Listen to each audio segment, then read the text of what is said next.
At so ito mga boss, yung itsura ng CR bago namin to ginawa. So makikita nyo na talaga ng mga lumang-luma na at talagang hindi na maganda sa mata itong ating CR. So itong mga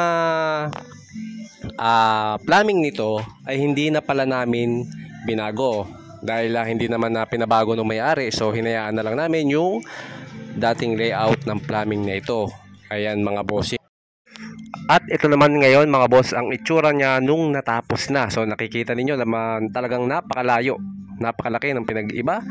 So makikita nyo na talagang napakaganda na sa mata, malamig na sa mata dahil malinis na. Kita nyo naka-tiles na tayo na marble design na 60x60 porcelain at kita nyo yung kisame natin ay talagang napakaganda rin. Meron tayo dyang PVC panel na kinabit na may marble design din.